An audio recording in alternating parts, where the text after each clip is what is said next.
지금 동계올림픽이 열리고 있다는 사실 혹시 알고 계셨나요? 1964년 이후 62년 만에 지상파 3사가 중계에서 통째로 빠지면서 역대급으로 조용한 올림픽이 되어버렸어요. 시청률은 1%대로 주저앉았고 국민 10명 중 상당수가 개최 사실조차 모르는 황당한 상황이 벌어지고 있어요. 원래 올림픽 하면 KBS, MBC, SBS 채널만 돌리면 나왔잖아요. 그런데 이번엔 JTBC가 무려 7천억 원에 달하는 거금을 들여 중계권을 싹쓸이하며 단독 중계에 나섰어요. 지상파 3사와 협상을 벌였지만 돈 문제가 얽히면서 결국 합의가 깨져버린 게 화근이었죠. 상황이 이렇다 보니 TV를 켜도 쇼트트랙이나 피겨스케이팅 경기를 보기가 하늘의 별 따기가 됐어요. 유료 방송을 안 보는 어르신들은 왜 TV에서 올림픽을 안 해주냐며 답답함을 호소하고 계시고요. 보편적 시청권이라는 국민의 당연한 권리가 돈 논리에 밀려 흔들리고 있는 셈이에요. 대통령까지 나서서 올림픽 열리는 걸 모르는 사람이 왜 이렇게 많냐고 물어볼 정도로 분위기가 썰렁해요. 과거엔 온 국민이 하나 되어 응원하던 국가적 이벤트였는데 이제는 아는 사람만 찾아보는 그들만의 리그가 됐어요.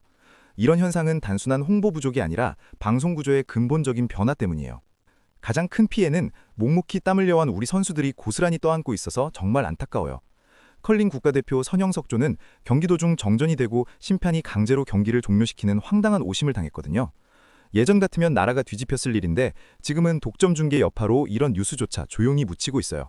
심판이 남은 엔드가 있는데도 그만해라 라고 종용했다는 소식에 해외 언론도 당황할 정도였죠.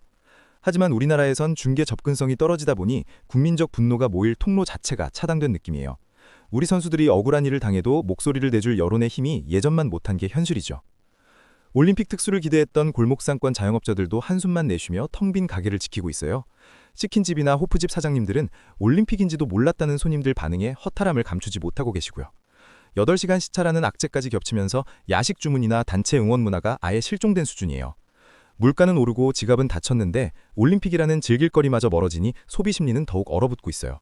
대형마트나 유통업계도 이번엔 올림픽 마케팅을 거의 포기하다시피 하며 조용히 넘어가고 있죠. 과거 월드컵이나 올림픽 때의 북적거림은 이제 옛날 이야기가 되어버린 것 같아요.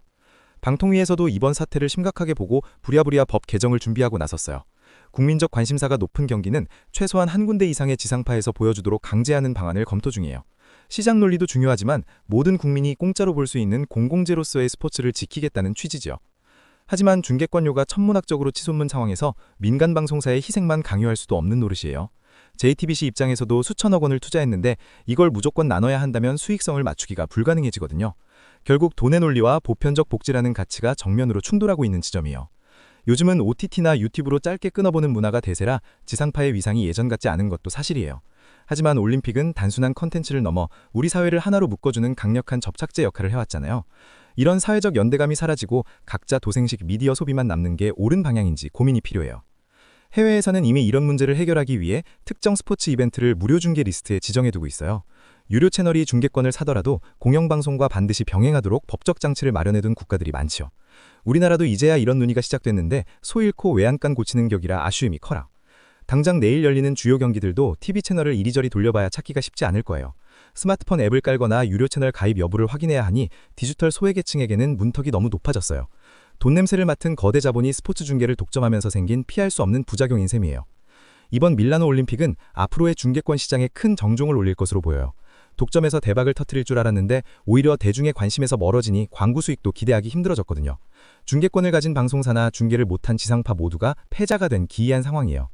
여러분은 이번 올림픽 경기를 어디서 어떻게 시청하고 계신가요? 아마 하이라이트 영상만 짧게 찾아보거나 아니면 아예 결과만 기사로 접하는 분들이 대다수일 거예요. 국가대표팀의 활약상이 실시간으로 공유되지 않으니 축제 분위기가 전혀 살지 않는 게 가장 뼈아픈 대목이죠. 앞으로 2032년까지 주요 월드컵과 올림픽 중계권이 이미 독점 계약된 상태라 문제는 더 심각해질 거예요. 이번에 제대로 된 대책을 세우지 못하면 다음 월드컵 때도 우리는 TV 앞에서 채널만 돌릴지 몰라요. 기술의 발전이 오히려 시청의 불평등을 가져온 아이러니한 시대에 살고 있네요. 정부는 통합미디어법을 만들어 부처 간 흩어진 행정체계를 합치고 중계권 분쟁을 조정하겠다고 해요. 하지만 법이 만들어지고 시행되기까지는 또 많은 시간이 걸릴 텐데 그 사이 선수들의 열정은 누가 보상해 줄까요? 관심 없는 올림픽에서 고군분투하는 선수들에게 미안한 마음까지 들 정도예요. 스포츠는 공정한 경쟁을 전제로 하지만 그 경기를 보는 권리조차 공정하지 않다면 큰 문제죠. 정보 접근성이 곧 권력이 된 세상에서 최소한의 스포츠 복지만큼은 보장되어야 한다는 목소리가 커지고 있어요. 시장의 자유와 보편적 시청권, 그 사이의 황금 비율을 찾아야 할 시점이에요. 텅 빈 호프집 사장님의 한숨과 오심의 눈물 흘린 선수의 억울함이 이번 올림픽의 슬픈 자화상이 됐네요. 조용히 마글레를 이번 대회를 보며 우리는 미디어 공공성에 대해 깊은 고민을 시작해야만 해요. 단순히 채널의 문제가 아니라 우리 공동체의 경험이 조각나고 있다는 증거니까요. 여러분은 올림픽 중계를 위해 유료 결제를 하실 의향이 있으신가요? 아니면 국가적 행사란만 무조건 무료로 볼 수 있어야 한다고 생각하시나요? 여러분의 생각을 댓글로 남겨주세요. 다음 영상에서 만나요. 감사합니다.